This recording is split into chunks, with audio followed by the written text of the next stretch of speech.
আল্লাহ বলছেন পৃথিবীর বুকে একজন নবী আছে, একজন নবীকে প্রেরণ করেছি। তিনি উম্মতের বেলায় কেমন দরদি, আমার আল্লাহ বলছেন এমন দরদি, শুনো, আজিজুন আলাইহি মা আনিতুম হারিসুন আলাইকুম, যিনি উম্মতের ব্যথা সহ্য করতে পারে না, যিনি হামেশায় উম্মতের জন্য ব্যাকুল হয়ে যায়। সুবহানাল্লাহ। কে বলছেন? এটা কোরআনুল কারীমের আয়াত। আল্লাহ কোরআনে বলছেন আজিজুন আলাইহি মা আনিতুম হারিসুন আলাইকুম, পৃথিবীতে এমন একজন নবী তোমাদেরকে দিয়েছি যিনি হামেশায় উম্মতের ব্যথায় ব্যতীত হয়, উম্মতের জন্য ব্যাকুল হয়। পৃথিবীতে তো নবী অনেক আছে, আল্লাহ কোন নবীর বেলায় এমনটা বলে নাই, একমাত্র আমার নবীর বেলায় এমনটা বলেছে। কেন বলেছেন? কারণ পৃথিবীতে অনেক নবী আছে উম্মতকে ধ্বংস করে দেওয়ার জন্য আল্লাহর দরবারে ফরিয়াদ করেছে, উম্মতের অত্যাচার সহ্য করতে না পেরে, কওমের নির্যাতন সহ্য করতে না পেরে আল্লাহর দরবারে ফরিয়াদ করেছে, আল্লাহ তুমি তাদেরকে ধ্বংস করে দাও। হ্যাঁ, এমনও পয়গম্বর আছে যারা 900 বছর দাওয়াত দিয়েছে, 900 বছর দাওয়াত দেওয়ার পরেও মাত্র 80 জন উম্মত হয়েছে, আর সহ্য করতে পারে নাই, হাত তুলে দিয়েছে, আল্লাহ আর পারবো না, তাদেরকে নিয়ে ধ্বংস করে দাও, তাদেরকে বিলিয়ে দাও, আসমান থেকে আযাব নাজিল করে দাও। আল্লাহ কবুল করে নিয়েছেন। আল্লাহ বলেন আপনি কিস্তি বানান, আমি আল্লাহ আযাব দেব। তিনি ছিলেন নূহ নজিউল্লাহ আলাইহিস সালাম, পৃথিবীর বুকে সর্বপ্রথম রসুল যিনি 900 বছর দাওয়াত দিয়ে মাত্র 80 জন উম্মত বানিয়েছেন। সহ্য করতে না পেরে উম্মতের ওই নির্যাতন দোয়া করেছে আল্লাহর দরবারে তাদেরকে ধ্বংস করে দেওয়ার জন্যে। আল্লাহ বলে কিস্তি রেডি করেন, আমি সবাইকে ধ্বংস করে দেব। নাউজুবিল্লাহ। এবার যদি বলি আমার নবীর বেলায়, দেখেন আমার নবী খানায়ে কাবার সামনে সিজদায় গিয়েছে। আল্লাহ কেমনে আপনাদেরকে বুঝাইতাম কষ্ট নবী করেছেন। নবীর কাঁধের উপরে উতবা ওই উটের নাড়ি বুড়ি এনে আমার নবীর মাথার উপরে চাপিয়ে দিয়েছে। সাইবা উটের রক্ত আর চর্বি এনে আমার নবীর মাথার উপরে চাপিয়ে দিয়েছে। পেছন দিক দেখে আমার নবীর জুব্বাটা টান দিচ্ছে, আমার নবী তো উঠতে পারে না, জুব্বাটা ছিঁড়ে গেছে। ফাতেমা তু জোহরা দেখেছে, মা ফাতেমা দেখেছেন, মা ফাতেমা দৌড় দিয়ে আমার নবীর কাছে এসেছে, নারী বুড়িগুলা সরিয়েছে, রক্ত চর্বি সরিয়েছে, আমার নবী মাথা তুলেছেন, চেহারার মধ্যে রক্ত পড়ে আছে। মা ফাতেমা তু জোহরা চোখের পানি ছেড়ে দিয়ে কাঁদে। আমার নবী বলে কাঁদিস না রে মা, কাঁদিস না। সেদিন গোটা কুরাইশের মানুষ তাকিয়ে আছে, আমার নবীর যারা উম্মত হয়েছে মাত্র 39 জন মুসলমান, তারা সবাই তাকিয়ে আছে। এই বুঝি আল্লাহর নবী আল্লাহর দরবারে হাত তুলে বদদুয়া করবে? এই বুঝি আল্লাহর নবী গোটা কওমকে ধ্বংস করে দেওয়ার জন্য আল্লাহর দরবারে ফরিয়াদ করবে?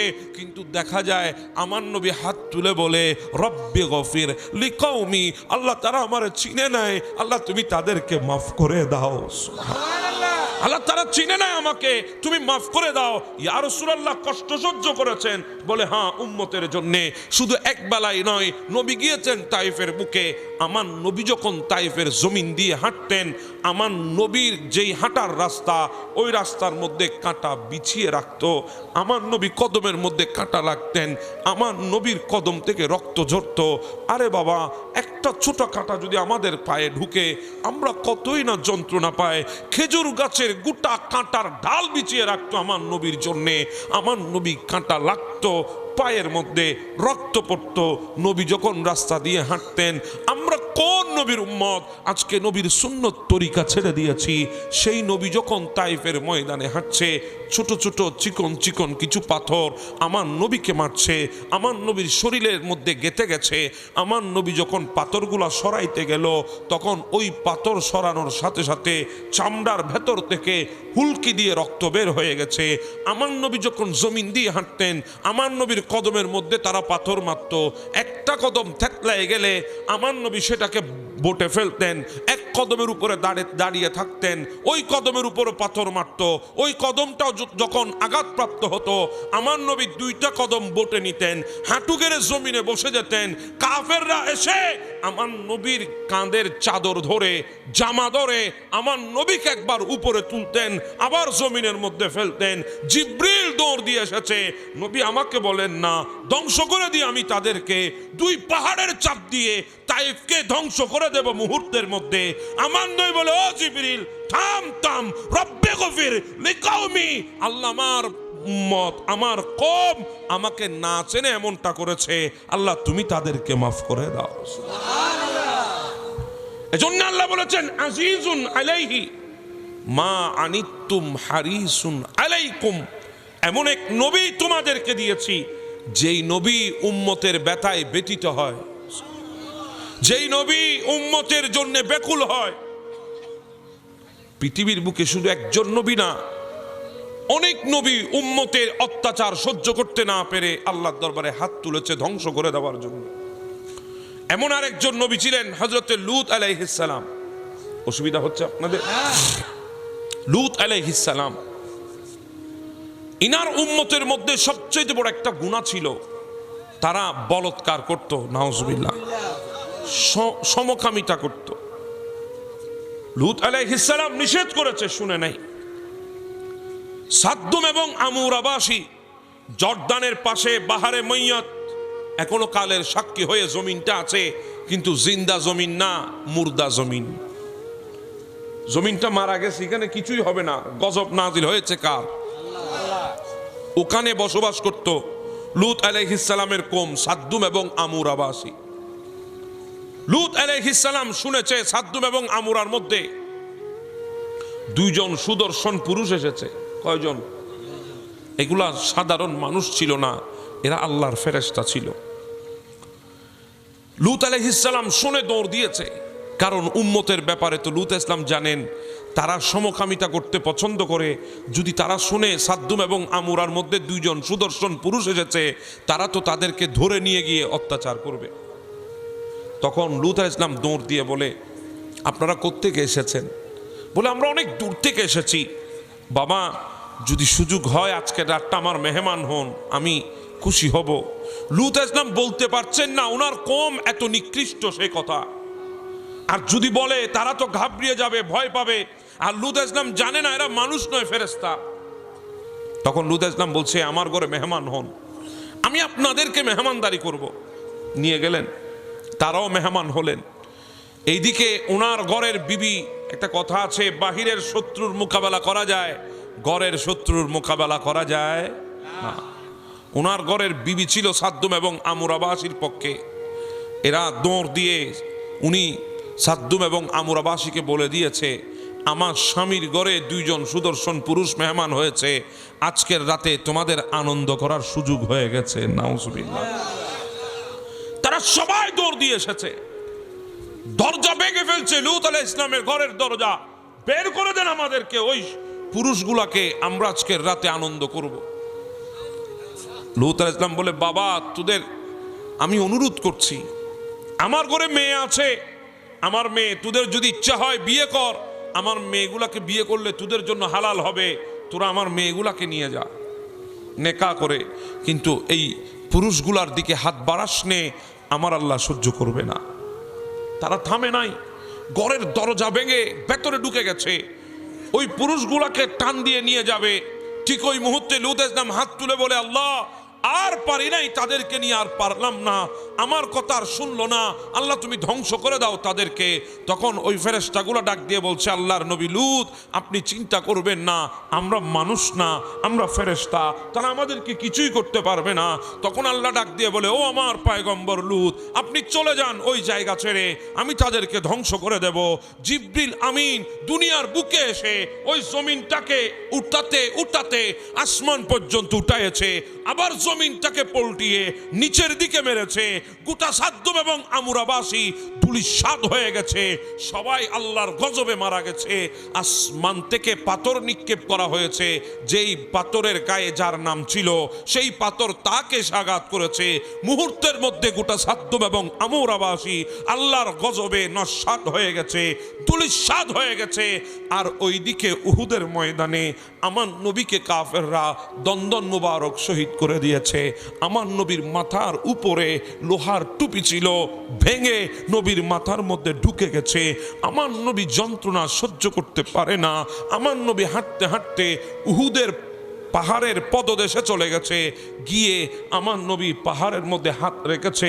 আল্লাহর কসম করে বলি, আমার নবী যেখানে হাত রেখেছে এখনো সেই পাহাড়ের গায়ে আমার নবীর হাতের 5 আঙ্গুল মুবারকের চিহ্ন এখনো সেখানে আছে।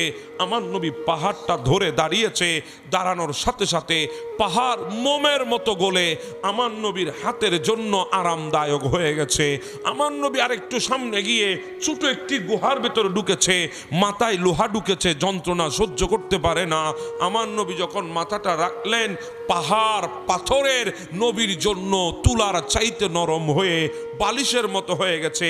যদ্দুর নবীর মাথা রেখেছে, নবীর মাথা বরাবর এখনো চিহ্ন সেই জায়গায় রয়ে গেছে।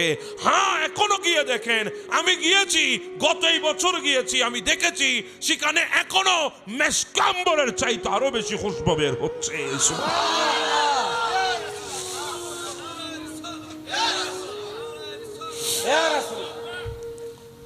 আমার নবী ব্যথা সহ্য করতে পারে না। জিবরিল আমার নবীকে কুলে নিয়েছেন, কুলে উঠেছেন পাহাড়ের উপরে। পাহাড়ের ভেতরে গুহা নাই, উহুদ পাহাড়। ডাক দিয়েছে, পাহাড় একটু জায়গা করে দে, নবীকে একটু রাখবো। ও পাহাড়, যিনি না হলে তুই হতি না, যিনি না হলে আমি হতাম না, ও পাহাড় জায়গা কর, একটু ঢুকাবো নবীকে। সাথে সাথে পাহাড় 2 ভাগ হয়ে গেছে, এখনো সেই জায়গার চিহ্ন রয়ে গেছে। আমার নবীকে ভেতরে শোয়েছে। জিবরিল সেদিন বলেছিল, ইয়া রাসূলুল্লাহ, আর সহ্য করতে পারি না, আপনাকে তো কষ্ট তারা দেয়, আমি আর সহ্য করতে পারি না, বলেন আমাকে, বলেন ইয়া রাসূলুল্লাহ, আমি সেকেন্ড লাগাবো না, গোটা উহুদের প্রান্ত আমি পরিষ্কার করে ফেলবো, বলেন আমাকে। আমার নবী বলে, জিবরিল, কাদের জন্য বদদুয়া করতাম, কাদের জন্য, কাদেরকে ধ্বংস করে দিতে আমি তোমাকে বলতাম। ও জিবরিল, তুমি জানো না, আমি যখন দুনিয়ায় এসে শুনেছি আমার বাবাটা দুনিয়া থেকে চলে গেছে, আমি নবীর কষ্টে চোখের পানি আসে নাই। আমি দুনিয়ায় এসেছি 6টা বছর কাটিয়েছি মাত্র, মাটাও আমাকে ছেড়ে আবওয়া নামক জায়গায় দুনিয়া থেকে চলে গেছে। ওই মায়ের বিদায় আমার চোখের পানি আনতে পারে নাই। 7 বছর যেতে না যেতে আমার দাদা আব্দুল মুত্তালিবও চলে গেছে, দাদার বিদায়ী আমাকে কাঁদাতে পারে নাই। ও জিবরিল, তুমি জানো না আমি কাদের জন্য বদদুয়া করতাম, যাদের জন্য শিয়াবি আবি তালেবের ভেতরে ওই কাফেররা মক্কার জমিনে আমার জন্য খানাফিনা বন্ধ করে দিয়েছে, আমি গাছের পাতা চিবিয়ে চিবিয়ে রস খেয়ে বেঁচেছিলাম। ও জিবরিল, কাদেরকে ধ্বংস করে দিতে বলছো?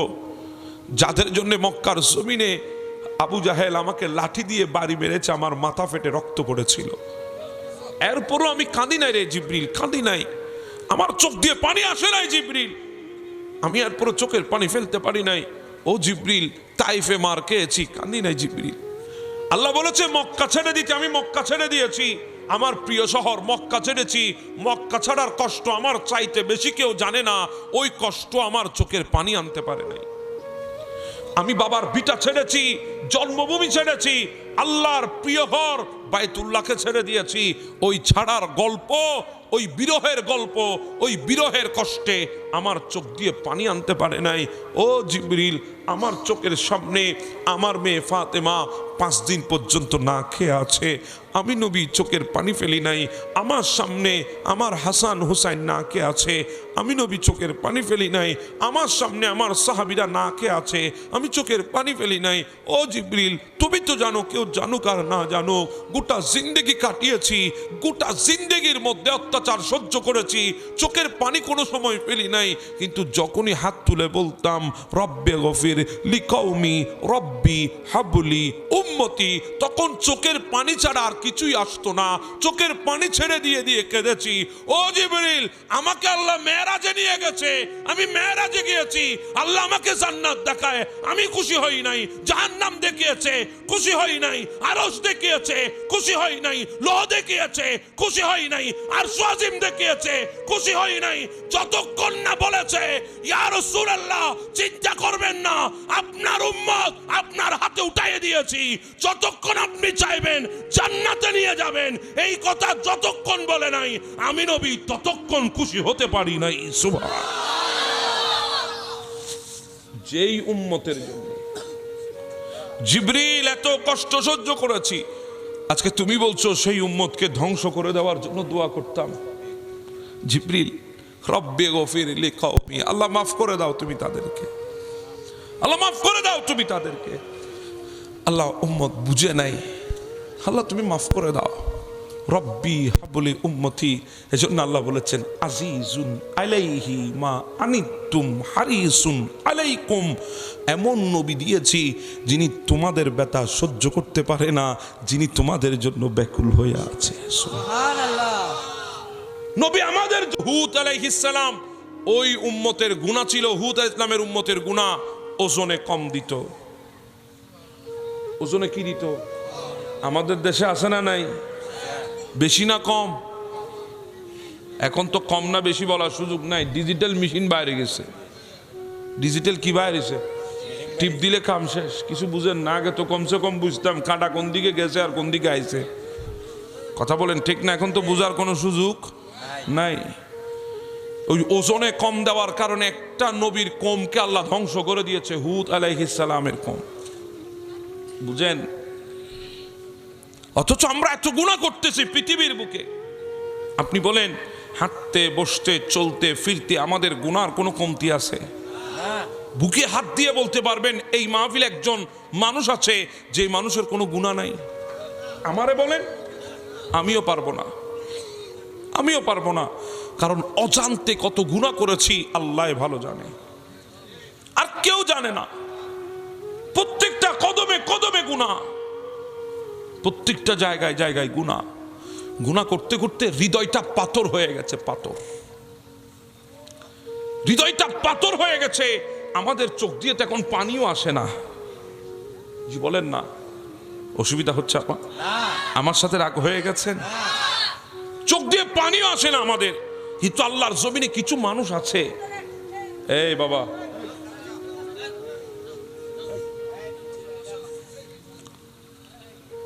বসো, কথা বলিও না, বসো। এত কষ্ট আমাদের হৃদয়ে, কিন্তু অথচ আমরা কাঁদি রাস্তায় বসে বসে। আল্লাহর দরবারে গেলে আমাদের চোখ দিয়ে পানি পড়ে না, আছে না নাই?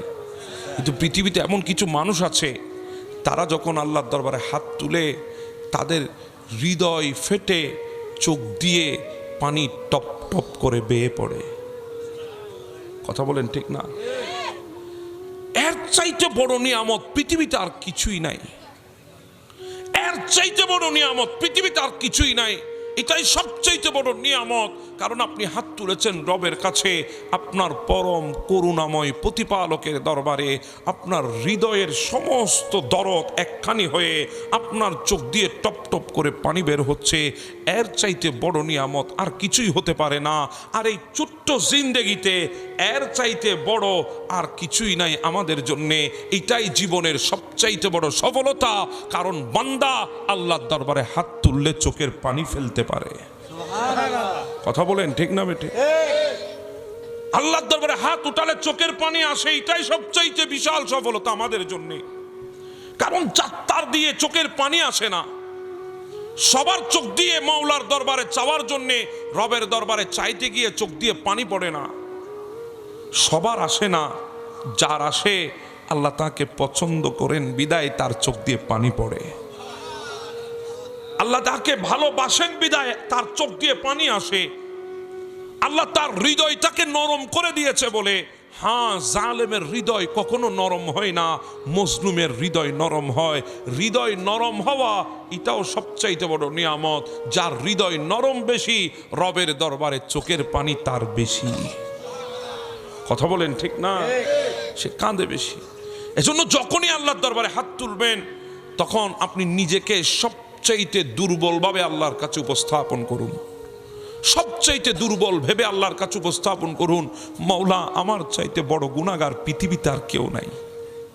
আপনি বলেন, আল্লাহ আমার চাইতে বড় নাফরমান পৃথিবীতে আর কেউ নাই, আল্লাহ আমার চাইতে বড় বদকার পৃথিবীতে আর কেউ নাই, আল্লাহ আমি গুনাহগার হতে পারি, বদকার হতে পারি, কিন্তু আমার গুনার চাইতে তোমার রহমতের দরিয়া কোটি গুণ বেশি বড়। দেখবেন সেদিন আপনার দোয়াগুলো আল্লাহ কবুল করছে, আপনার হৃদয়ের মধ্যে অজান্তে এক প্রশান্তি হৃদয়টা ছেয়ে যাচ্ছে। যেই হৃদয়ের মধ্যে একটা বেচেন ছিল, অস্থিরতা ছিল, মুহূর্তে অস্থিরতা চলে গেছে। সুবহানাল্লাহ। কথা বলেন ঠিক না? কার কাছে চাইবেন? জি বলেন, কার কাছে চাইবেন? আল্লাহর কাছে চাইবেন, আল্লাহর দরবারে ফরিয়াদ করবেন, আমার মওলাকে বলবেন হৃদয়ের প্রত্যেকটা কথা। কারণ ওখানে যদি কথাগুলো পৌঁছাতে পারেন, পৃথিবীতে আর কোথাও আপনাকে কথাগুলো বলার কোনো প্রয়োজন নাই, আপনি ওখানে বলবেন। কারণ দুনিয়াটা আপনি যেভাবে দেখছেন এভাবে দুনিয়াটা দুনিয়া না। এই দুনিয়ার মানুষ কত বড় স্বার্থপর মানুষ আপনি জানেন? যাদের কাছে মৃত মানুষের আর্তনাদ, যাদের কাছে মৃত মানুষের অভাব তাদের কাছে মনে পড়ে, মৃত মানুষ চলে যাওয়াতে তাদের হৃদয় কান্না করে, মৃত মানুষের অভাব তাদের কাছে মনে পড়ে, মৃত মানুষের অভাব তাদের কাছে সামনে আসে, কিন্তু জীবিত মানুষের আর্তনাদ তাদের কানেও পৌঁছায় না। আছে না নাই? হ্যাঁ, এমনই মানুষ পৃথিবীতে। মানুষ মৃত মানুষের জন্যে কান্না করে, মানুষ মৃত মানুষের অভাব মেহসুস করে, উপলব্ধি করে, কিন্তু জীবিত মানুষের আর্তনাদ কখনো মানুষ শুনে না, শুনতেও চায় না। আপনার হৃদয়ে কষ্ট আপনি কাউকে বলতে পারবেন না, হাজার হৃদয়ের কষ্ট চেপে ধরে গোটা দুনিয়া আপনি ঘুরছেন, দুনিয়াদারি করছেন, কিন্তু কাউকে বলার সুযোগ নাই। বলবেন কাকে? যাকে বলতে যাবেন সেও তো আপনার চাইতে আরো বেশি কষ্ট নিয়ে হয়তো বসে আছে। কথা বলেন ঠিক না? কাকে বলবেন? বলার তো মানুষ নাই, শোনার তো মানুষ নাই। কারণ মানুষ আপনার দুঃখের কষ্টের কাহিনী শুনতে চায় না, মানুষ আপনার সুখের কাহিনী শুনতে চায়। কথা বলেন ঠিক না? কাকে বলবেন? বলার কোনো জায়গা নেই আমাদের। একটা জায়গা আছে, আপনার হৃদয়ের প্রত্যেকটা কথা আল্লাহর দরবারে উপস্থাপন করে মওলাকে বলেন, আমার আল্লাহ আপনার হৃদয়ের প্রত্যেকটা কথা শুনছেন। কেউ জবাব না দিলেও আমার আল্লাহ আপনার প্রত্যেকটা হৃদয়ের কথার জবাব দিচ্ছেন। কথা বলেন ঠিক না বেঠে? এজন্য বলছিলাম, আমার নবী গোটা জিন্দেগি আমাদের জন্য শেষ করেছে, আমাদের জন্য কেঁদেছেন গোটা জিন্দেগি। হ্যাঁ, পৃথিবীতে আমার নবীর কিছু উম্মত ছিল, আমরা হতে পারি নাই, কিন্তু নবীর উম্মত ছিল পৃথিবীতে এমন যারা নবীর জন্য জীবন পর্যন্ত দিয়েছেন। আছে না নাই? অসুবিধা হয় আপনাদের? আমার বাবারা অসুবিধা হচ্ছে?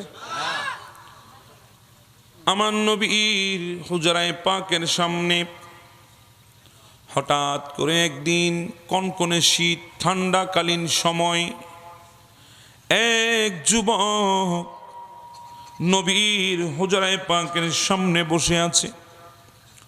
রাত গভীর, আমার নবীকে ডাকে না, নবীর হুজরার দরজার মধ্যে আঘাত করে না। আমার নবী বুঝতে পেরেছেন কেউ যেন বাহিরে বসে আছে। আমার নবী দরজা খুলতেই দেখে একটা যুবক আমার নবীর দরজার সামনে বসে আছে। আমার নবীকে দেখার সাথে সাথে দাঁড়াতে চাইল, কিন্তু দাঁড়াতে পারে না, কারণ দাঁড়াতে গেলে তার পরনে শুধুমাত্র একটা কাপড় আছে, ওই কাপড়টা উঠে যাবে, সতর দেখা যাবে। সোজা করে দাঁড়াইতে পারে না, গুজু হয়ে দাঁড়িয়ে আছে। আমার নবী জিজ্ঞাসা করে, বাবা তুমি কে? বলে, ইয়া রাসূলুল্লাহ আমার নাম আব্দুল্লাহ। আমার নবী বলে, কোন আব্দুল্লাহ? বলে, নবী মক্কার জমিনে আমার নাম ছিল আব্দুল উজ্জা। আমি আমার বাবাকে হারিয়েছি ছোট বয়সে, মা আমার দিকে তাকিয়ে দ্বিতীয় বিবাহে বসে নাই। আমার চাচা ধনাঢ্য ব্যক্তি ছিল, আরবের বড় পয়সাওয়ালা ছিল। আমার চাচা আমার ভরণ পোষণের দায়িত্ব নিয়েছে, আমার চাচা আমাকে লালন পালন করেছে। আমি বড় হলাম, আমার চাচার বিশাল বকরির পাল ছিল, ওটের পাল ছিল, আমাকে দেখাশোনার জন্য দিয়েছে, আমি সেগুলা দেখাশোনা করতাম। নবী গো, একদিন আরবের মরুভূমির রাস্তা ধরে আমি ওটের এবং বকরির পাল নিয়ে যাচ্ছিলাম। হঠাৎ করে অনেক দূরে আপনি রাস্তা দিয়ে যাচ্ছিলেন। আপনাকে দেখে কেন জানি মনে হয় আপনার চেহারা থেকে এমন একটা নূরের আলো বের হয়েছে, আসমানের সূর্য শর্মিন্দা হয়ে গেছে। আগায়া রাসূলুল্লাহ, আসমানের সূর্য পর্যন্ত লজ্জিত হয়ে গেছে, হার মেনে গেছে আপনার সৌন্দর্যের সামনে। আমি তাড়াতাড়ি করি আমার উটের পাল, আমার বকরির পালগুলা রেখে দৌড় দিলাম, আপনার পেছনে পেছনে ছুটতে লাগলাম। আপনাকে দেখি একটা খানায় কাবার পাশে একটা ঘর, ওই ঘরের মধ্যে আপনি নবী ঢুকেছেন, যেই ঘরের নাম দারুল আরকাম।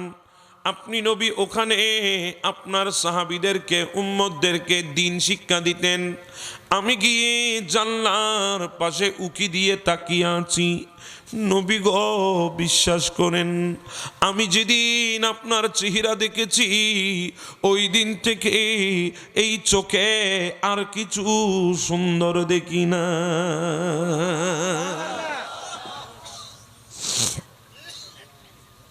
নবী গো, আমি যখন রাত হতো ঘুমিয়ে যেতাম, ঘুমের মধ্যে শুধু চিন্তা করতাম কখন ফজর হবে, কখন ফজর হবে।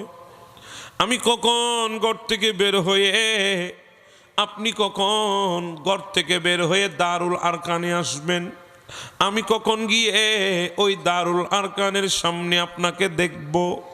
শুধু আপনাকে দেখার জন্যে সারা রাত বিছানার মধ্যে চটপট করতাম। নবী, আমি ঘুমাইতে পারতাম না, নবী আমার ঘুম হতো না, আমি সারা রাত চটপট চটপট করতাম শুধু আপনাকে দেখার জন্যে।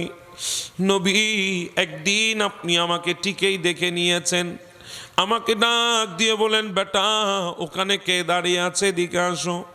আমি যখন আপনার কাছে গেলাম, আপনি আমাকে জিজ্ঞাসা করেছিলেন, বেটা কোত্থেকে এসেছো। আমি আপনাকে এত পরিচয় দিই নাই।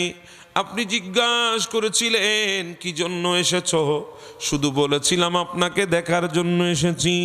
তখন আপনি বলেছিলেন শুধু দেখবা নাকি আমার জুবানে জুবানে বলবা। তখন বলেছিলাম, নবী গো, দেখবো, আপনার জুবানে জুবানে বলবো। তখন আপনি আমাকে কলমা পড়িয়ে মুসলমান বানিয়েছেন, আমার নাম দিয়েছেন আব্দুল উজ্জা থেকে আব্দুল্লাহ। নবী, আপনি আমার নাম দিয়েছেন আব্দুল্লাহ। আমার মা জানে না, চাচা জানে না। ভালোই দিন যাচ্ছিল, আমি ওট চড়ানোর কথা বলে বলে ফাঁকে ফাঁকে আপনার কাছে চলে আসতাম, আপনার কাছ থেকে দিন শিখতাম, তালিম শিখতাম, নামাজ শিখতাম, ইবাদত বন্দিগি শিখতাম, আপনার চেহারার দিকে তাকিয়ে থাকতাম। কিন্তু নবী, সময় তো এসেছে একদিন আপনি মক্কা ছেড়ে রাতের গভীরে মদিনায় চলে গেছে। আমি সকালবেলা যখন উঠে দেখি আপনি মদিনায় চলে গেছেন, মক্কায় নাই। নবী গো, দারুল আরকানের সামনে গিয়ে দাঁড়িয়ে থাকি, আপনাকে দেখি না। মরুভূমির রাস্তা ধরে হাঁটতে থাকি, আপনাকে দেখি না। খানায় কাবার চতুর পাশে ঘুরতে থাকি, নবী আপনাকে দেখি না। নবী, মনে হয় পৃথিবীতে কি যেন আমি হারিয়ে ফেলেছি। নবী, আপনার বিচ্ছেদের কষ্ট আমার সহ্য হয় না। আমি ছটপট ছটপট করতে লাগলাম মক্কার জমিনে। নবী, প্রেমের বিরহের কষ্ট বুঝি এত কঠিন আগে জানি নাই। মরণের চাইতো বড় কঠিন হলো আশেকে হৃদয়ের বিরহের কষ্ট।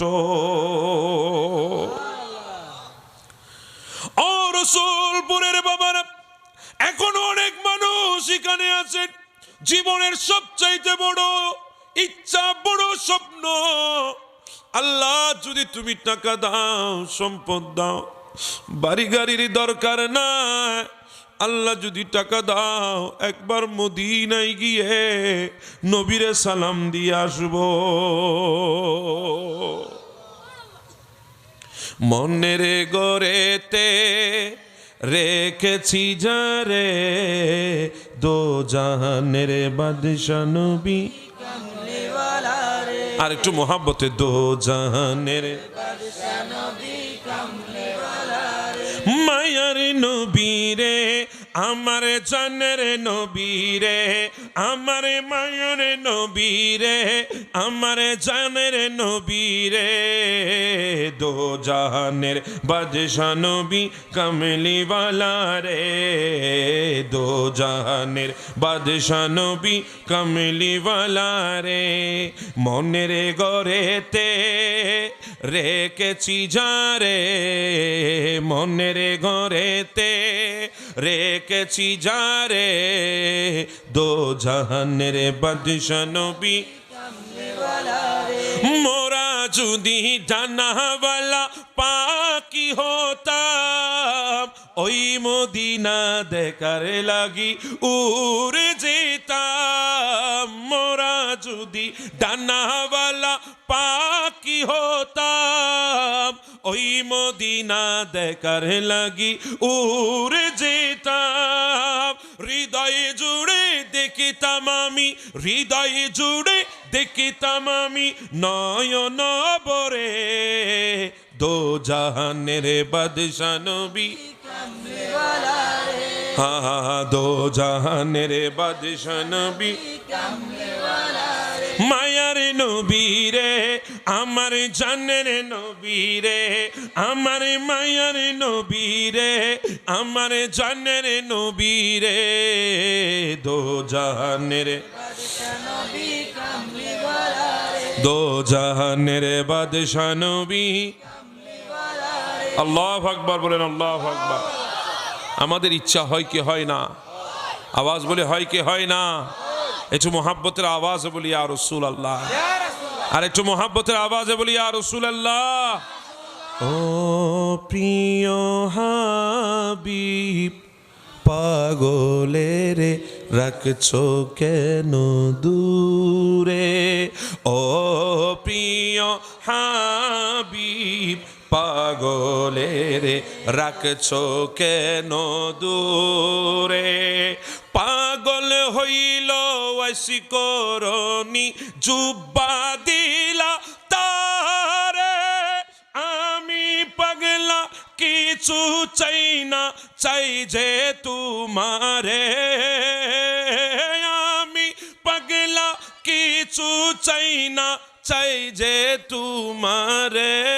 প্রিয় হাবিব, পাগলের রাখছো কেন দূরে?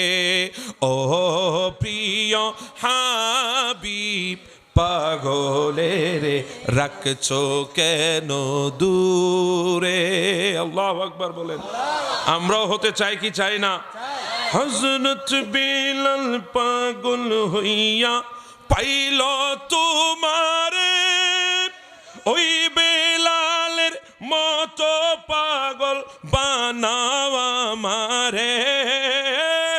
ওই বেলালের মতো পাগল বানাও আমারে। প্রিয় হাবিব, পাগলের রাখছো কেন দূরে? ও প্রিয় হাবিব, পাগলের আল্লাহুম্মা সাল্লি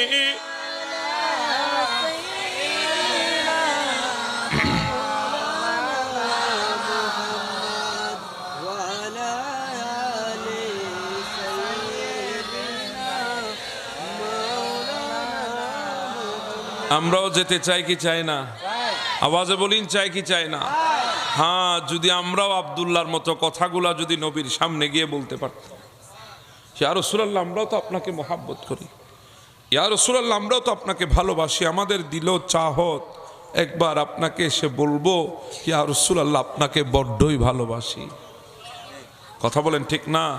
আমাদের ইচ্ছা আছে না নাই? জন্ম আমার নবীর যুগে হলে কেমন হতো, জন্ম আমার নবীর যুগে হলে কেমন, দুনয়নে রাসূল পাক দেখিলে কেমন হতো, দুনয়নে রাসূল পাক দেখিলে কেমন হতো,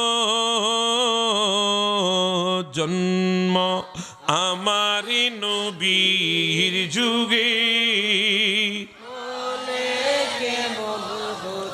আশিত বেশি হাজিরতে বেলালের মধুর আযান, যে আযানে ছিল এমন সুর মুগ্ধ রহমান,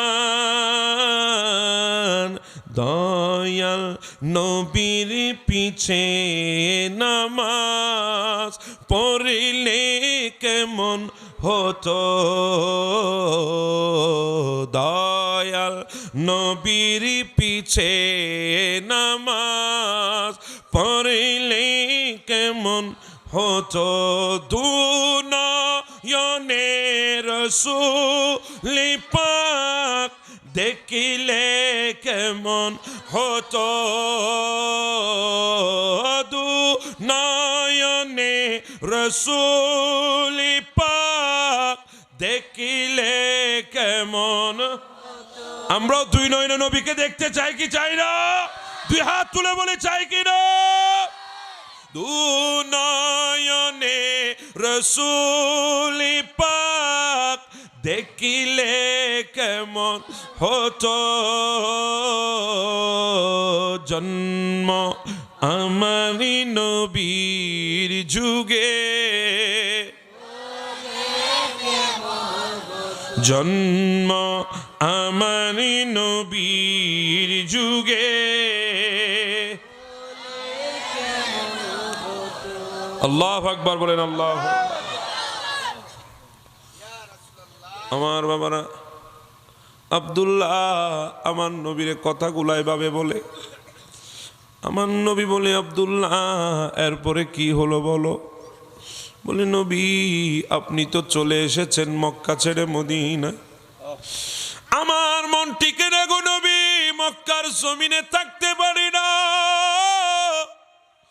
যেদিকে দেখি সেদিকে আপনারে দেখি, যেদিকে দেখি আপনার অভাব দেখি, নবী আপনার চেহারা নজরে আসে না, নবী গলা কাটা মুরগির মতো আমি বিছানায় শুইতে পারি না, গলা কাটা মুরগির মতো লাফাইতে থাকি, ওট চড়াইতে গেলে চারণ ভূমিতে বসতে পারি না, আপনার বিরহে আমার অন্তরটা কাঁদে, নবী খানায় কাবার সামনে দাঁড়াইতে পারি না, আপনার চেহারাটা ভেসে ওঠে, নবী আমার কষ্ট আমার মা দেখেছে, আমার মা বলে বেটা কি হলো তোমার, এমনটা কেন করতেছো, একটু বলো কেন করতেছো আমাকে বলো। তখন ইয়া রাসূলুল্লাহ আমি আমার মাকে সবগুলা খুলে বলে দিয়েছি, মা তোমরা হয়তো আমাকে এখনো আব্দুল উজ্জা মনে করছো, আমি তো আব্দুল উজ্জা নাই, আমি তো আব্দুল্লাহ হয়ে গেছি। মা, আমি আল্লাহর আখিরি পয়গম্বর নবী মুহাম্মদুর রাসূলুল্লাহর কলমা পড়ে দিয়েছি। মা, আমি আর তোমাদের ধর্মের না, আমি মুসলমান হয়ে গেছি। মা, আমার নবী তো মদিনায় চলে গেছে। মা, নবীর বিরহ সহ্য করতে পারি না।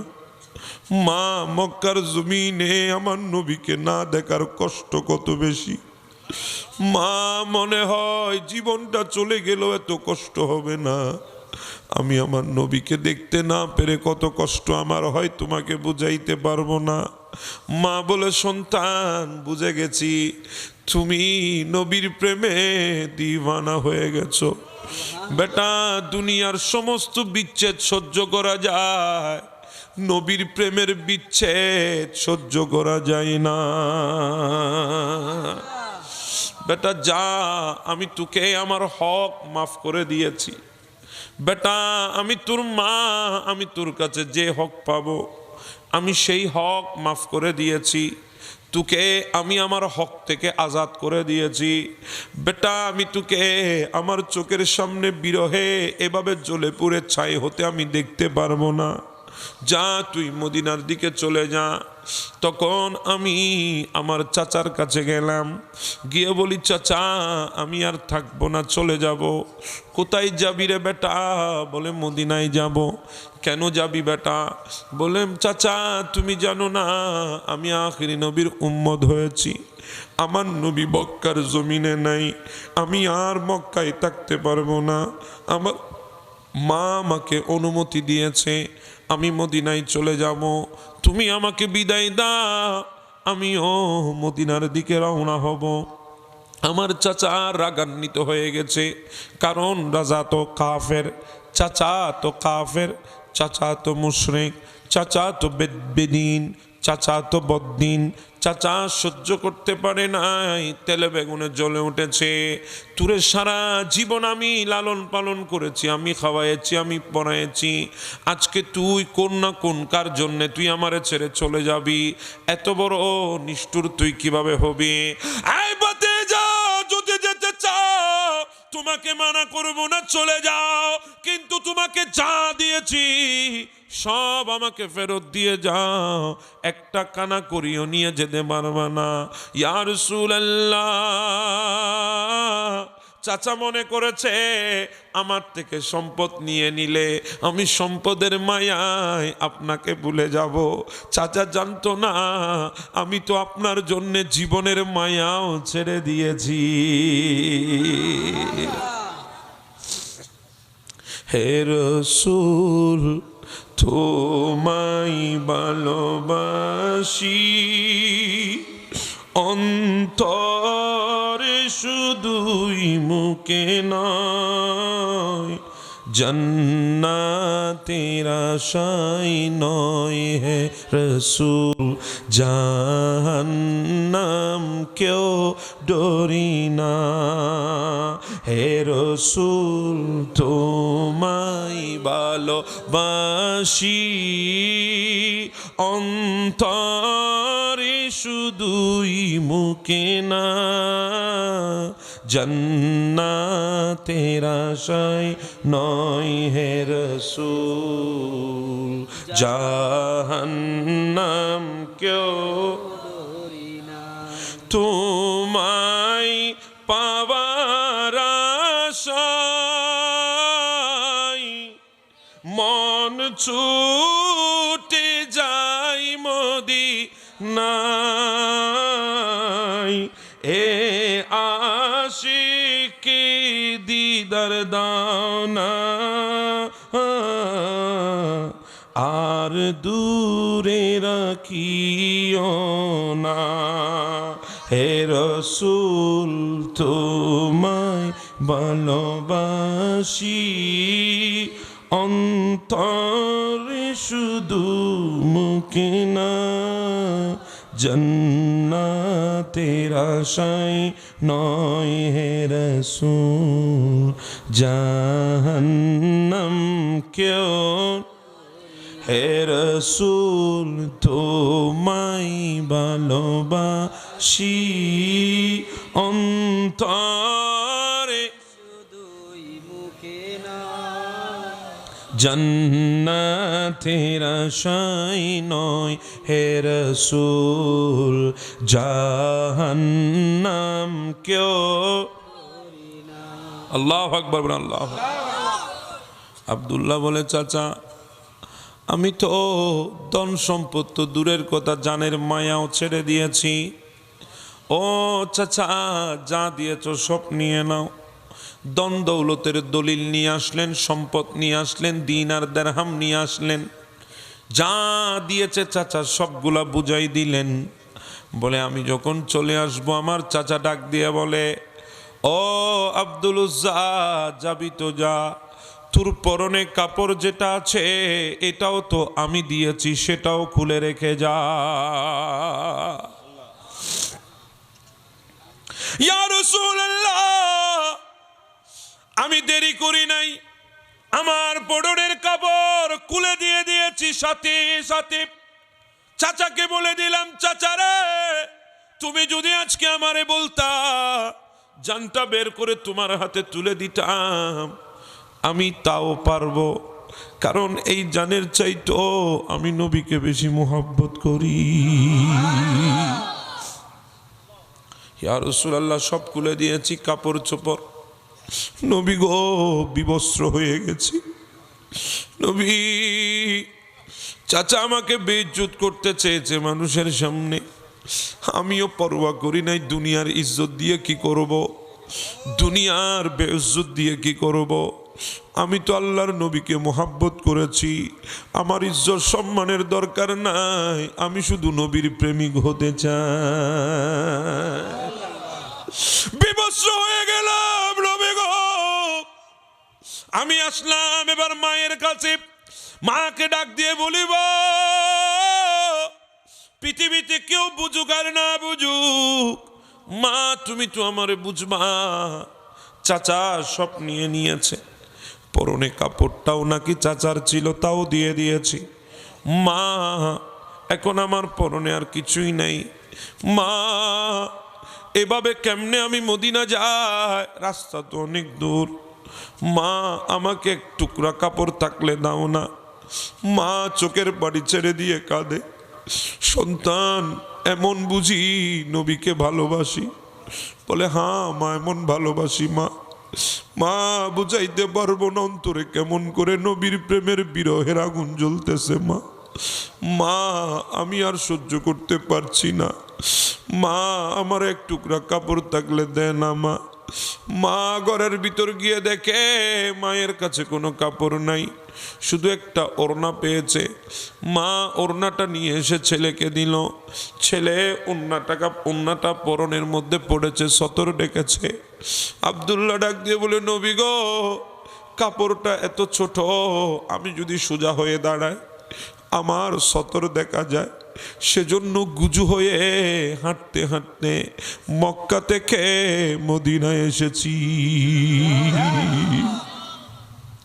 নবী গো মদিনায় এসে দেখি রাত হয়ে গেছে গভীর রাত হয়ে গেছে আপনি ঘুমের ঘরে চলে গেছেন আমি বসে রইলাম আপনার ঘরের সামনে আপনাকে ডাকি নাই বিয়াদবি হয়ে যাবে বলে আপনার ঘরের দরজায় আঘাত করি নাই আমি বসেছিলাম দুয়ারে নবী আপনি টের পেয়েছেন আপনি এসেছেন আমার নবীর চোখ দিয়ে পানি পড়া আরম্ভ করেছে আমার নবী বলে আব্দুল্লাহ এত বেশি ভালোবাসিস আমাকে বলে নবী গো এটা তো কিছুই না আপনি যদি বলেন আমার কলিজাটা বের করে আপনার হাতে দিতে আমি আব্দুল্লাহ সেটাও রাজি আছি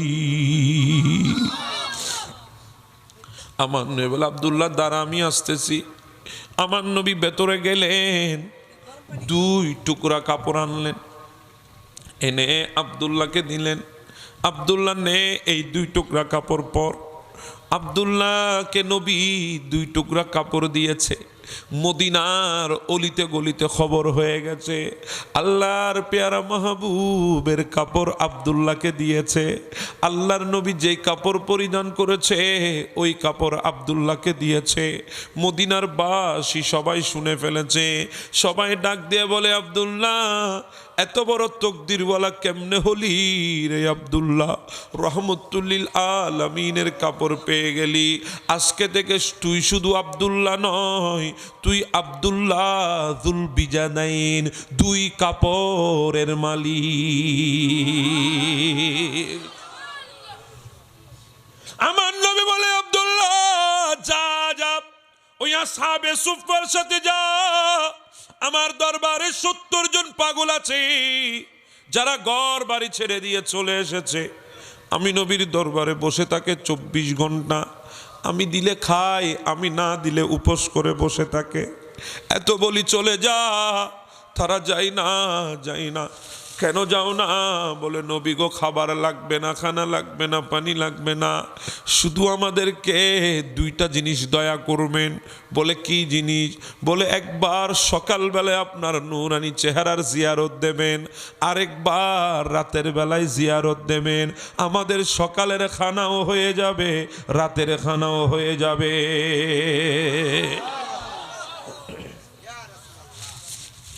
মদিনায় যদি যান, আমি দোয়া করি মুসাফির মানুষ আল্লাহ আপনাদেরকে মদিনায় যাওয়ার তৌফিক দান করুক। আগামী ফেব্রুয়ারির 13 তারিখ আল্লাহ যদি হায়াতে রাখে আমি উমরায় যাব।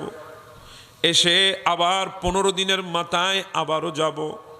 আমি দোয়া করি আল্লাহ আপনাদেরকেও যাওয়ার তৌফিক দান করুক। ভাই মদিনা যেই চোখে দেখেছে দুনিয়া আর ভালো লাগে না। মদিনার নবীর সবচেয়ে গম্বুজ যে একবার দেখেছে রে ভাই, সে আর কিছু দেখবে না। মদিনার আমার নবীর রওজার সোনালি জালি যে একবার দেখেছে সে আর কোনো কিছু দেখবে না। ও ভাই, কত কত কত নবীর পাগলরা সবচেয়ে গম্বুজ দেখে কাঁদতে কাঁদতে বেহুশ হয়ে গে জমিনে পড়ে গেছে। কত নবীর দিওয়ানারা নবীর প্রেম সহ্য করতে পারে না। আব্দুল্লাহ আমার নবী বসাই দিলেন আসহাবে সুফফার কাছে। মদিনায় গেলে দেখবেন আমার নবীর রওজায়ের পেছনের দিকে একটা জায়গা আছে, ফ্লোর থেকে 1 বিঘত পরিমাণ উঁচু। ওই জায়গাটা হলো আসহাবে সুফফার জায়গা, যেখানে আমার নবীর 70 জন পাগল নবীর দরবারে বসে থাকতে।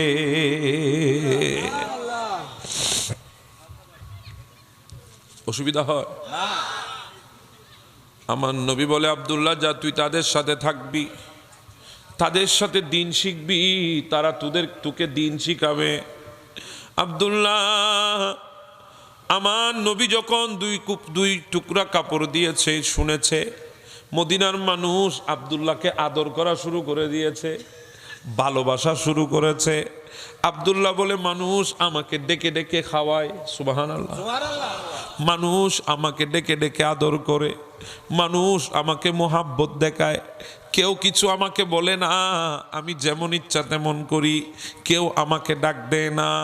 একদিন আমার নবী বলেছে, ও মদিনাবাসী, মসজিদের মধ্যে যদি কেউ নামাজ পড়ে ওই অবস্থায় তোমরা বড় করে করে জিকির করবা না। এই কথা আমার নবী নিষেধ করেছে। কিন্তু আমি আব্দুল্লাহ একদিন ভুলে গেলাম, আমি মসজিদে নববীতে বসে বসে বড় বড় করে জিকির করছিলাম। হঠাৎ করে ওমর ইবনুল খাত্তাব ফারুক আজম ঢুকলেন, আমাকে ধমক দিয়ে বললেন, আব্দুল্লাহ তোমার কি মনে নাই আল্লাহর নবী নিষেধ করেছে নামাজরত অবস্থায় বড় করে জিকির না করতে? দেখো ওইদিকে মানুষ নামাজ পড়ে আর তুমি জিকির করো। এই কথা বলে ধমক দিয়েছে। আব্দুল্লাহ হৃদয়টা কেঁপে উঠেছে, কারণ ধমকটা তো ওমরের ছিল। আব্দুল্লাহ বলে, আমি মসজিদের এক পাশে বসে গেছি, মনটা ছোট হয়ে গেল, কারণ মদিনায় কেউ আমাকে ধমক দেয় নাই কখনো। আমি মন ছোট করে বসে আছি, আমার মনটা ছোট হয়ে আছে। হঠাৎ করে আল্লাহর পয়গম্বর মসজিদের মধ্যে ঢুকলেন। আমার নবী যখন মসজিদের ভেতরে ঢুকলেন, আমার দিকে নজর গেল। যাওয়ার সাথে সাথে আমাকে ডাক দিয়ে বলে, আব্দুল্লাহ চোখে পানি কেন? বলি, আর রাসূলুল্লাহ, দোষটা আমার ছিল। কি দোষ আমাকে বলো। বলে, ওমরের কোনো দোষ নাই, আমার দোষ। বলে, কি হয়েছে সেটা বলো। নবী গো, আপনি নিষেধ করেছেন বড় বড় করে জিকির না করতে নামাজরত অবস্থায়। আমি ভুলে গেছি, আমি আজকে বড় করে জিকির করে ফেলেছি। ওমর এসে আমাকে ধমক দিয়েছে। নবী, ওমরের দোষ নাই, আমার দোষ। আমার নবী আব্দুল্লাহর হাতটা ধরলেন। ধরে আমার নবী বলে, আব্দুল্লাহ আয়। এই কথা বলে আব্দুল্লাহকে নিয়ে গেলেন। ডাক দিয়ে বলে, ওমর আয়। ওমর কোথায়? ওমর ডাক দিয়ে বলে, লব্বাইক ইয়া রাসূলুল্লাহ, ওগো আল্লাহর নবী, আমি উপস্থিত। ওমর, কেন তুমি আমার আব্দুল্লাহকে ধমক দিলা? বলে, নবী, আব্দুল্লাহ জোরে জোরে জিকির করেছে। কোমর, এই জন্য বুঝি আমার আব্দুল্লাহরে ধমক দিবা? তুমি জানো না, আমার আব্দুল্লাহ চরম মূল্য দিয়ে আমার মোহাব্বত কিনে নিয়েছে। আল্লাহু আকবার বলেন, আল্লাহু আকবার। ওমর, তুমি জানো না, আব্দুল্লাহ চরম মূল্য দিয়ে আমার মোহাব্বত কিনেছে। জিন্দেগির সব কুরবান করে দিয়ে আমাকে মোহাব্বত করেছে। পরনের সতরটা পর্যন্ত তারা খুলে নিয়েছে। আমার আব্দুল্লাহর পরও আমার মোহাব্বত ছাড়ে নাই। হযরত বেলাল ডাক দিয়ে বলে, আব্দুল্লাহ কেমন নবীর আশিক ছিলেন। যেদিন আব্দুল্লাহ দুনিয়া থেকে বিদায় হয়ে যায়, আমার নবীর লান মুবারকের মধ্যে আব্দুল্লাহর মাথা মুবারক ছিল। আব্দুল্লাহ আমার নবীর চেহারা দেখে দেখে কলমা পড়ে দুনিয়া থেকে বিদায় নিয়েছে। আমার নবী নিজের নবুয়তের হাতে আব্দুল্লাহকে গোসল দিয়েছে। আমার নবী নিজেই আব্দুল্লাহকে কাফন দিয়েছে। আমার নবী আব্দুল্লাহর জানাজা দিয়েছে। সন্ধ্যা হয়ে গেছে, মাগরিবের পর হয়ে গেছে। লাশ নিয়ে, আব্দুল্লাহর লাশ নিয়ে কবরস্থানের দিকে যায়। আব্দুল্লাহর লাশের খাট একজনে ধরেছে, কাঁধের উপর নিয়েছে। উনি ছিলেন আবু বকর সিদ্দিক। আরেকজনে কাঁধে নিল, তার নাম ছিল হযরত ওমর।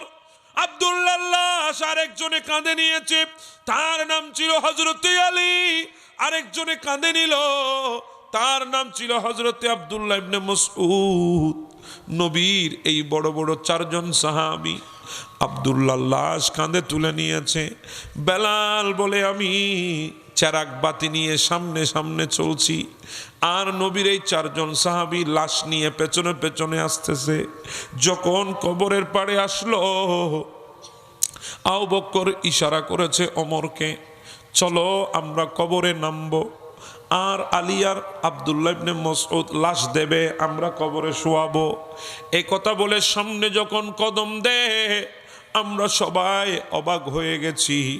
এতক্ষণ আমার নবীকে দেখি নাই, হঠাৎ করে দেখতেছি আবু বকর আর ওমর কবরে নামার আগে আমার নবী কবরে নেমে দাঁড়িয়ে আছে। আবু বকর, ওমর, তোরা নামিস না রে, তোরা নামিস না, দে আমার আব্দুল্লাহ রে, দে, আমি নবী শুয়ে দেব আব্দুল্লাহ রে, আমার কুলে তুলে দে আমার আব্দুল্লাহ রে, আমারে দে। আমার নবী দুই চোখ দিয়ে পানি জানে। বেলাল বলে, আমি দেখি নাই আমার নবী এইভাবে কোন সাহাবীর ইন্তেকালে কেঁদেছে। আমার নবীর দাড়ি মুবারক ভিজে গেছে। আমার নবীর কুলের মধ্যে আবু বকর, ওমর আব্দুল্লাহ লাশ উঠাইয়ে দিয়েছে। ইয়া রাসূলুল্লাহ,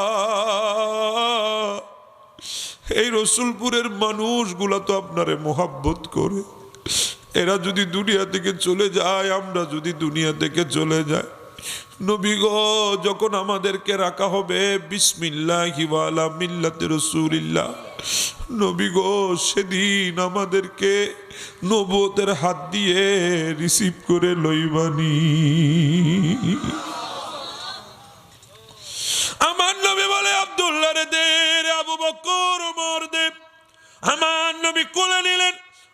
আল্লাহরে শুয়ে দিলেন কবরের ভেতরে। আমার নবী এবার আসমানের দিকে হাত তুলে বলে, আল্লাহ, এই সন্ধ্যা পর্যন্ত আমি আব্দুল্লাহর উপরে রাজি ছিলাম, তুমি আল্লাহ আমার আব্দুল্লাহর উপরে রাজি হয়ে যা। এই কথা যখন নবীর জুবান থেকে বের হয়, বেলাল বলে আমি তাকাইয়াছিলাম, হঠাৎ করে দেখি আবু বকর ওই মদিনার গোরস্থানের মাটির মধ্যে গড়াগড়ি শুরু করেছে। ওমর ডাক দিয়ে বলে, আবু বকর এমন করেন কেন? ওমর রে, আজকে যদি এটা আব্দুল্লাহর লাশ না হয়, যদি আমার লাশ হইতো রে ওমর, আজকে এটা আব্দুল্লাহ না হয় যদি আমি আবু বকর হইতাম রে ওমর, তাহলে আজকে আমার নবী বলতো আমি আবু বকরের উপরে সন্তুষ্ট, আল্লাহ তুমি সন্তুষ্ট হয়ে যাও। এই কথা আমার নবী বললে আমার তো আর কোনো চিন্তা ছিল না। আল্লাহু আকবার বলেন, আল্লাহু আকবার। নবীর সাহাবীরা নবীকে কেমন ভাবে মুহাব্বত করেছে, ও বাবা, হৃদয় ফেটে যায়, অন্তর কেঁপে ওঠে, হৃদয় নরম করে দেন। আল্লাহরে কোন মৌলা, জিন্দেগিতে একবার হলো নবীর দিয়ে দিদার দিয়ে দাও। তুমি যদি চাও দিতে পারো। নবী যদি একবার শয়নে স্বপনে আছে, জিন্দেগিতে আর কোনো কিছু তো চাইবার না। আল্লাহ আমাদেরকে একবার হলো নবীর দিদার দান করে দাও। একটু জোরে বলেন না আমিন। আল্লাহ জিন্দেগিতে একবার হলে আমাদেরকে নবীর দিদার দান করে দাও। আমরাও নবীকে হৃদয় উজাড় করে মোহাব্বত করি, কথা বলেন ঠিক না বেঠে? আল্লাহ আমাদের মোহাব্বত গুলাও তুমি কবুল করে নাও। আল্লাহ আমাদের ভালোবাসাও গুলো তুমি কবুল করে নাও। হ্যাঁ, আমার নবীকে মোহাব্বত করবেন। নবীর মোহাব্বতে দামি হওয়া যায়। নবীর মোহাব্বতে কি হওয়া যায়? দামি হওয়া যায়। আপনি নবীকে মোহাব্বত করেন, পৃথিবীর নজরে নিকৃষ্ট হবেন, কিন্তু আপনাকে শ্রেষ্ঠ বানিয়ে দেবেন কে? আল্লাহ। আল্লাহ। নবীকে মোহাব্বত করেন। আমাদের জন্য নবীর মোহাব্বত ছাড়া দ্বিতীয় কোনো পথ, জি বলেন, দ্বিতীয় কোনো পথ নাই। একটু আমরা দাঁড়িয়ে নবীকে সালাম দেব, পারবেন তো ইনশাআল্লাহ? ইয়া নবী সাল্লাল্লাহু আলাইহি ওয়া আলিহি। অসুবিধা হয়েছে আপনাদের? মনে কষ্ট পেয়েছেন আমার কথায়? যদি কষ্ট পেয়ে থাকেন আমাকে ক্ষমা করবেন। যা বলেছি আল্লাহ রসুলকে খুশি করার জন্য বলেছি, আল্লাহ রসুলের মোহাব্বত অন্তরে জায়গা দেওয়ার জন্য বলেছি, কথা বলেন ঠিক না বেটে? আজকে থেকে আমরা সবচাইতে বেশি ভালোবাসবো কাকে? আল্লাহ বলে। একটা কথা মনে রাখবেন, কখনো কোনো সময় কোনো দুর্বল মানুষকে কষ্ট দেবেন না, কোনো দুর্বল মানুষেরকে আঘাত করবেন না। আপনি মনে করছেন মানুষটা দুর্বল, তার পরিবার নাই, ফ্যামিলি নাই, আত্মীয় নাই, স্বজন নাই, সন্তান নাই, সন্ততি নাই, কেউ নাই। আপনি মনে করছেন তাকে করলে সে কি করবে? হ্যাঁ, সে কিছু করতে পারবে না। সে দুর্বল মানুষ, অসহায় মানুষ, করবেটা কি? কিছুই পারবে না। কিন্তু মনে রাখবেন, সে যদি আপনার কষ্টটা হৃদয়ে নিয়ে একবার যদি রবের দরবারে বিচার দিয়ে দেয়, পৃথিবীর বিচারকের বিচার তো অনেক সময় অসহায়রা পায় না, যারা সবল, যারা ধন্যাঢ্য ব্যক্তি তারা পায়। কিন্তু আমার রবের দরবারে তো সবাই সমান, সেখানে তো আর বড় আর ছোট নাই। যদি একবার বিচারটা দিয়ে দেয়, যদি আমার রব যদি আপনার বিচার করে, আপনি তো দুনিয়ার জমিনে পুলিশকে ভয় পান, আর্মিকে ভয় পান, হাইকোর্ট ভয় পান, সুপ্রিম কোর্ট ভয় পান। আরে বাবা, এই সমস্ত বিচার আদালতের চাইতে সবচাইতে বড় বিচারক হচ্ছে আমার আল্লাহ। আমার আল্লাহ যদি আপনার বিচার করে, বান্দার দেওয়া সেই বান্দার দেওয়া মামলা যদি আল্লাহ একবার গ্রহণ করে নেয়, যদি আল্লাহ আপনার বিচার শুরু করে, সেদিন আপনাকে কেউ ধরে রাখতে, রেহাই করতে পারবে না। আপনাকে সেদিন কেউ বাঁচাতে পারবে না, কেউ আপনাকে রেহাই করতে পারবে না আল্লাহর আদালত থেকে। সেজন্য অসহায় বলে কারো মানুষের উপরে কোনোদিন আঘাত করবেন না। অসহায় বলে কোনো মানুষের উপরে কোনোদিন নির্যাতন করবেন না। অসহায় বলে কোনো মানুষকে দুর্বল ভেবে ওই মানুষকে কখনো নির্যাতন করবেন না। কারণ মনে রাখবেন, যার কেউ নাই তার আছেন কে? যার কেউ নাই তার কে আছে? সেজন্য কোনো অসহায় বান্দাকে কখনো কষ্ট দেবেন না। এটা মনে রাখবেন। পারবেন তো ইনশাআল্লাহ? কোনো অসহায় মানুষকে কখনো কষ্ট দেবেন না। আর যে সমস্ত আমার যুবক ভাইয়েরা আছে, আমি তাদেরকে অনুরোধ করব, আমার ভাইদেরকে বলবো না, আমার কিছু কথা আমার ভাইদেরকে বলার প্রয়োজন আছে, সেই জন্য আমি বলছি কথাগুলা। আমার ভাইদেরকে বলছি, জীবনের প্রত্যেকটা সময়, প্রত্যেকটা ক্ষেত্রে, কোনো না কোনো সময়ে, কোনো না কোনো অবস্থায় যখন তুমি পড়ে যাবে, তখন একটা কথা মনে রাখবে, কাউকে কোনোদিন দোষ দিবে না। তোমার পরিস্থিতির জন্য কাউকে দোষারোপ করবা না। তোমার এই পরিস্থিতির জন্য কারো উপরে দোষ চাপাবে না। যদি পারো, জানো এই মানুষটা তোমার ক্ষতি করেছে, তুমি জানো, তুমি তাকে আল্লাহর ওয়াস্তে ক্ষমা করে দাও।